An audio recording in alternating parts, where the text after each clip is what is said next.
राहुल गांधी ने जन्म एक ही बार लिया था, लेकिन लॉन्च करीब 27 बार हो चुके हैं। उनके लॉन्चिंग की जिम्मेदारी पहले इंडिया टुडे मैगजीन उठाया करती थी, लेकिन उनके डिम्पल को देखकर मिस कॉल मारा तारू किस देवू का हो, अपनी मसीनिया में पीस देवू का हो गुनगुनाने वाले लोगों ने भी यह ठेका अब ले लिया है। एनडीटीवी हो या द वायर या अन्य, राहुल गांधी के घर से बाहर निकलते ही उन्हें लॉन्च करा देते हैं। जबकि हो सकता है कि नए नए किसान नेता बने राहुल जी कैरेक्टर में आने के लिए सुबह सुबह फ्रेश होने के लिए खेतों की तरफ निकले हो। वैसे लॉन्च होने में अच्छाई यह है कि अंतरिक्ष में गुरुत्वाकर्षण का झंझट नहीं रहता। न्यूटन द्वारा प्रतिपादित गति के तीसरे नियम के अनुसार स्पेस में अगर आप नीचे से कुछ छोड़ते हैं तो आपका शरीर उसी फोर्स से ऊपर जाएगा। चाहूँ तो एनिमेशन बनाकर दिखा सकता हूँ, लेकिन फीमेल सब्सक्राइबर बेस हमारा वैसे भी कम है। वैसे आप लोग तो कर ही लीजिए सब्सक्राइब, पैसा थोड़े लगता है इसमें। राहुल गांधी एवं उनके गिरोह के सांसदों ने मानसून सत्र में कोई खास काम होने नहीं दिया अब तक। मोदी जी ने यह बात भाजपा वालों को बताई कि काम नहीं होने दिया जा रहा है। यह बात भाजपा वाले आप आम लोगों तक पहुंचाए। आंकड़ों की माने तो 21 जुलाई से शुरू हुए इस सत्र में पहले 2 सप्ताह तक लोकसभा और राज्यसभा में 107 घंटों में सिर्फ 18 घंटे काम हो सका है। सरकार ने कुल 17 नए विधेयक प्रस्तुत करने की योजना बनाई थी, जिसमें से 3 वैसे अध्यादेश थे जिन्हें कानून बनाना आवश्यक है। लोकसभा में कुल 7 घंटे और राज्यसभा में कुल 11 घंटे का काम हो सका है। पेगासस के नाम पर हो हल्ला करने के बाद विपक्ष ने यह सुनिश्चित किया कि विधेयकों पर चर्चा न हो और वो मीडिया के माध्यम से यह क्लेम कर सके कि मोदी तो बिना चर्चा के ही कानून पास करा रहा है। ऐसे में राहुल गांधी एक रात जब स्विगी से ज्वाइंट मंगा रहे थे तो वहीं उन्होंने #TryNew पर 20% ऑफ देखा, तो उन्होंने सोचा कुछ नया ट्राई करते हैं। राहुल गांधी का वामपंथनों के साथ ऐसा गहरा रिश्ता है जैसे अवतार फिल्म में घोड़ी की पूंछ और घुड़सवार के बालों का हुआ करता था। अगर आप साहित्यानुरागी हैं तो यह रिश्ता राणा और चेतक वाला था कि राणा की पुतली फिरी नहीं तब तक चेतक मुड़ जाता था, या फिर राणा ने सोचा इस पार तब तक चेतक था उस पार।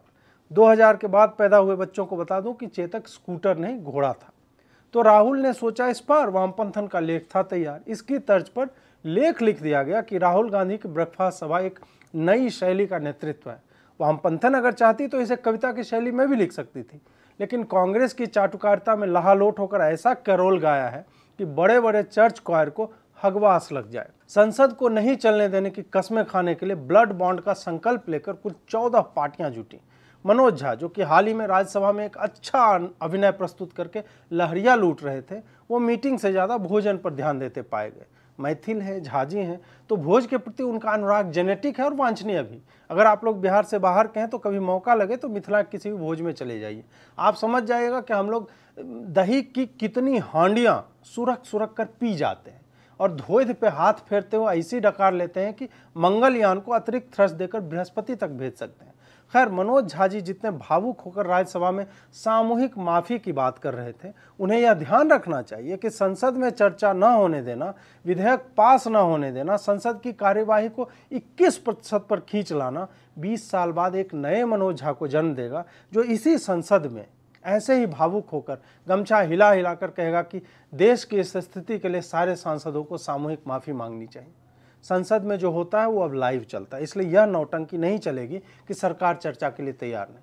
वामपंथ ने जितने भी पुष्पित शब्दों से संसद को न चलने देने को, सरकार को विवादित मुद्दे पर घेरने की तैयारी से छुपाने की कोशिश करें, राष्ट्र को यह पता है कि गली नुक्कड़ के कटकाहा कुत्तों से इतर आप कुछ भी नहीं दिखते। आपको कार के टायर पर अपने बाप के मूत्र की गंध नहीं मिलती तो आप हर कार पर भौंकते हैं। हमारे सांसद बस वही मूत्र गंध तलाशने वाले श्वान हैं। पेगासस पर चर्चा क्या करे सरकार? सरकार ने बयान दे दिया, तुम्हें बयान से आपत्ति है या ये लगता है कि झूठ बोल रही है, तो यह बताओ कि झूठ कैसे बोल रही है। सीधी सी बात है कि इसमें 3 पक्ष शामिल हैं, भारत सरकार, इजरायल और पेगासस बनाने वाली कंपनी NSO। विपक्ष को अगर लगता है कि सरकार ने झूठ बोला है तो वो इजरायल से या फिर इस कंपनी से सच निकलवा कर ले आए, या फिर दिल्ली पुलिस की फॉरेंसिक टीम को अपने फ़ोन आदि दे दें ताकि जांच कराकर देखा जा सके कि इनके फ़ोन में है क्या। फ़ोन तो तुम देगो नहीं, फ़ोन तो नहीं दोगे ना, क्योंकि पेगासस हो या नहीं, फ़ोन में क्या होगा और क्या क्या होगा ये हम सबको अंदाजा है। प्रधानमंत्री की जगह चीन की कम्युनिस्ट पार्टी से MOU पर हस्ताक्षर करने वाली पार्टी कौन थी? 2008 के ओलंपिक में सोनिया गांधी किस हैसियत से चीन गई थी? राहुल गांधी चीनी दूतावास क्यों जाते हैं और गृह मंत्रालय को उसकी पूरी जानकारी क्यों नहीं दी जाती? राहुल गांधी डोकलाम जैसे संवेदनशील मुद्दे के समय चीन के विदेश मंत्रालय के अधिकारियों से क्यों मिल रहे थे? चीन जब ऑनलाइन मीटिंग करता है तो भारत की कम्युनिस्ट पार्टी के नेता उस मीटिंग में किस हैसियत से हिस्सा लेते हैं?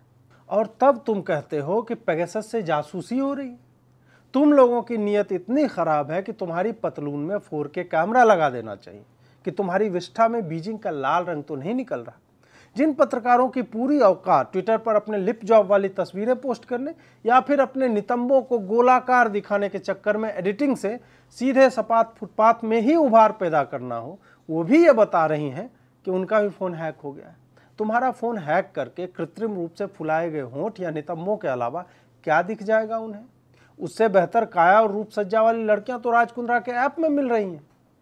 अपने आप को औकात से ज़्यादा महत्व देने वालों की अगर कोई प्रतियोगिता होती तो हमारी छोरियां छोरों से कम है के तर्ज पे टुटेरिया ये लोमड़ियाँ जो है वो मेडल ना सही, मेडल को फोटोशॉप तो कर ही लेती।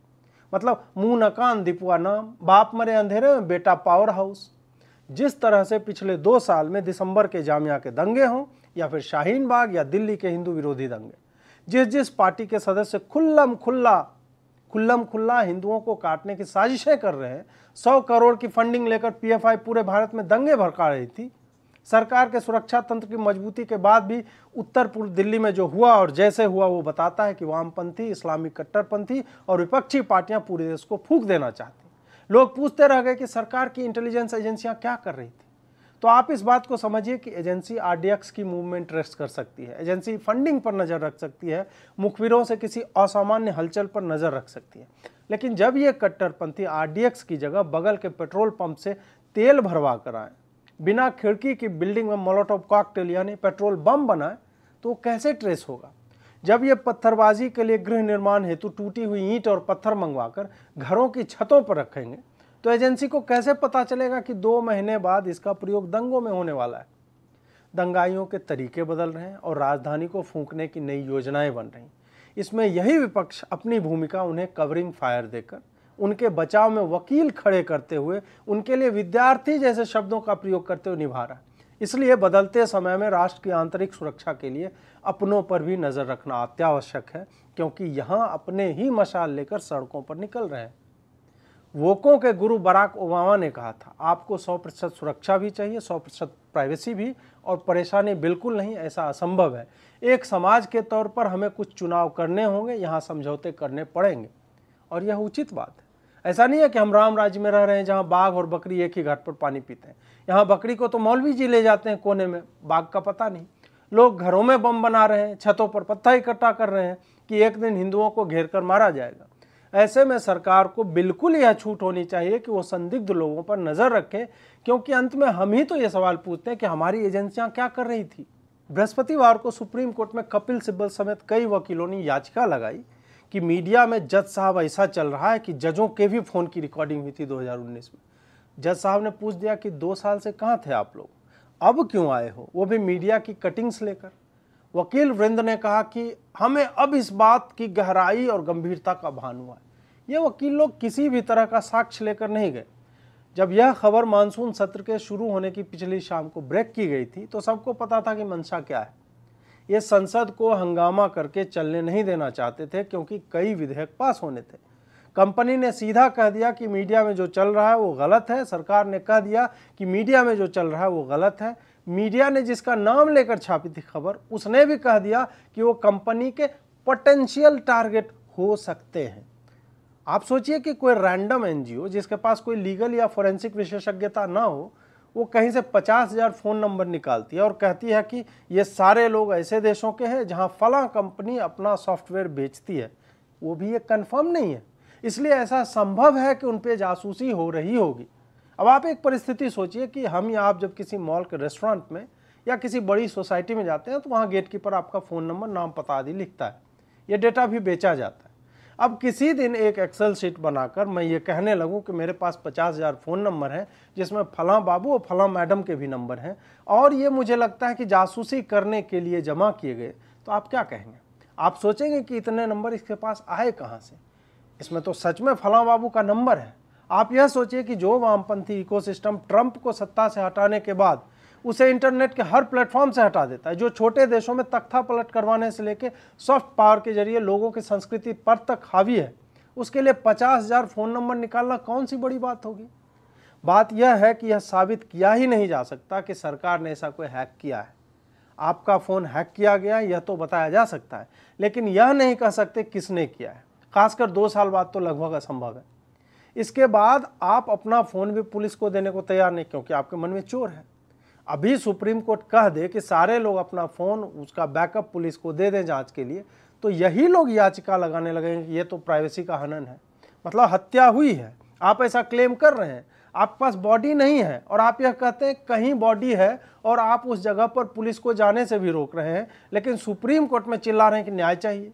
सुप्रीम कोर्ट न तो इजरायल को यहाँ बुला सकती है, ना ही एनएसओ यहाँ प्रस्तुत होने को बाध्य है। वामपंथी अपना फ़ोन पुलिस को देंगे नहीं। बस कोर्ट से यह कहा जा रहा है कि एक कमेटी बना दीजिए। कोर्ट भी 4 करोड़ पेंडिंग केस लेकर इन वकीलों के द्वारा ब्लैकमेल हो रही है, क्योंकि ये बड़े वकील हैं। इसमें निकलना कुछ नहीं है। संसद सत्र समाप्त होते ही यह चर्चा भी खत्म हो जाएगी। खैर, राहुल गांधी जी ब्रेकफास्ट पर चर्चा करने के लिए 14 पार्टियों को बुला लिए, और वामपंथन ने आंखों में चमक के साथ ये लिखा कि 14 लोग आ भी गए। पिछली बार इनकी बेइज्जती हो गई थी, क्योंकि बुलाने पर कई लोग आए ही नहीं थे। कांग्रेस पार्टी को अब सोनिया राहुल स्वयं ही सीरियसली नहीं लेते तो बाकी पार्टियां क्यों लेंगी। इनके पास अध्यक्ष के चुनाव तक के विकल्प नहीं है, और ये राष्ट्रीय नेतृत्व की बातें कर रहे हैं। बहरहाल, पिछली बार भद्द पिटवाने के बाद विपक्ष भी इकट्ठा हुआ कि कुछ बात बने न बने 5 स्टार नाश्ता तो मिलेगा ही। जब पूरा विपक्ष झाँव झाँव करके ही संसद ठप कर ले रहा है, तो फिर स्ट्रेटजी बनाने क्या आवश्यकता है। ये सब हथकंडे कांग्रेस सिर्फ इसलिए अपनाती है ताकि उसे भी ये ध्यान रहे कि वो किसी समय राष्ट्रीय स्तर की पार्टी हुआ करती थी। मीडिया के सहारे राहुल बाबा ही भविष्य है, ऐसा दिखाने की कोशिश चल रही है। अपने घर की सीट से खदेड़ दिए गए सांसद प्रासंगिकता की तलाश में चाहे साइकिल चला लें या नाश्ता कर लें, ये सब नुक्कड़ नाटक के प्रॉप्स के अलावा कुछ भी नहीं। ये अब सड़क पर खड़े होकर किसी दिन डफली के साथ आइए आइए नाटक देखिए, ये भी चिल्लाते पाए जा सकते हैं। बाप के हेयर स्टाइल से लेकर मुंह पर तेल चपोड़कर गरीब दिखने की कोशिश कर चुके राहुल गांधी, और दादी के हेयर स्टाइल और नाक के सहारे उत्तर प्रदेश में वापसी की बाट जो थी प्रियंका गांधी, ये दोनों जिस पार्टी के भविष्य हों, जिनकी स्ट्रेटजी अरे देखो देखो ये तो बिल्कुल राजीव गांधी लग रहा है, इसकी नाक तो इंदिरा गांधी जैसी है, इसके नाम पे चल रही हो, उन्हें जनता वोट देगी, ऐसा संभव है नहीं। चाहे जितनी जूम मीटिंग कर लो, जितना ममता सोनिया मिलन हो जाए, जितने नाश्ते कर लो, अभी तो तुम्हें और जलील होना है, क्योंकि उम्र भी तो 51 साल ही है।